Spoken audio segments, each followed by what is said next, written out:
précédente, on a parlé des bulles et comment les bulles font pour acheter sur le marché. Un concept très simple, on achète quand le prix est encore bas et quand le prix augmente, on vend. Donc ça, c'est un mécanisme qu'on connaît. Ça, c'est très facile. Maintenant, nous allons parler du short selling. Comment on peut vendre quelque chose qui ne nous appartient pas. Encore une fois, sur le marché financier, on a deux types de personnes. On a les bulles et les bears. Les bears sont représentés sur la charte par un ours. Okay, quand vous voyez ce ours-là, ça représente les bears. Et les bears ont tendance à vendre seulement le marché. Ils sont très agressifs.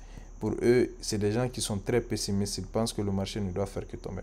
Et quand vous regardez cette charte-là, on a dit qu'est-ce que les bears vont faire quand le prix est encore haut et que les bears estiment que ça c'est un marché qui est très monté.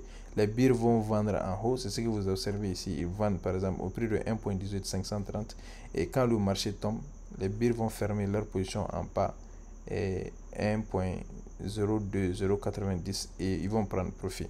Maintenant, comment vous expliquer ce mécanisme-là? Ce mécanisme-là, on l'appelle le short selling. Comment on vend quelque chose qui ne nous appartient pas? Je prends un exemple sur cette personne-là. Imaginez ce gars, il part à la banque. Okay. Il demande à la banque de lui faire un emprunt. La banque va lui faire un emprunt. Je vais prendre l'exemple. On va prendre notre ancien exemple. On va prendre les pommes. La banque va lui donner des pommes. Va lui emprunter des pommes. Okay. On prend 100 pommes.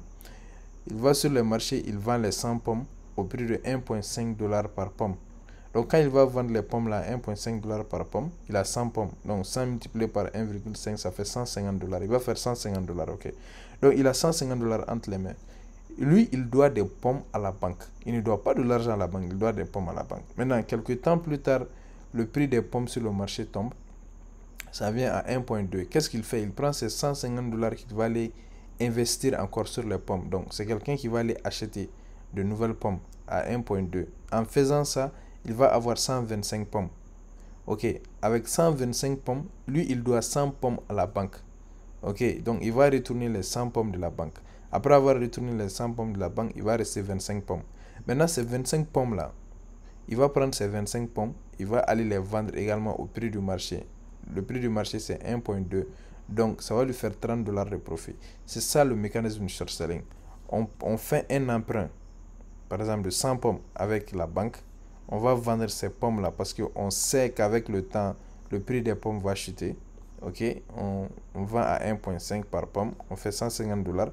Quand le prix chute, on va acheter les mêmes pommes-là à un prix inférieur à 1.2.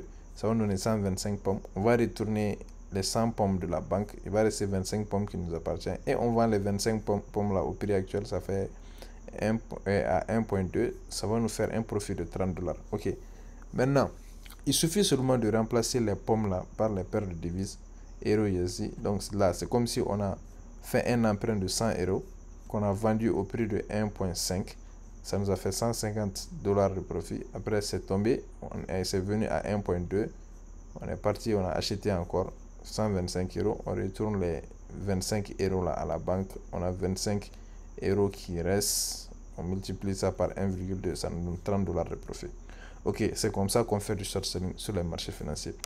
Dans notre prochaine vidéo, nous allons parler de l'équité et de la marge. Nous allons comprendre l'effet de levier et comment on peut l'utiliser sur les marchés financiers pour avoir un capital important pour nous permettre de faire de grandes transactions. Merci et à la prochaine.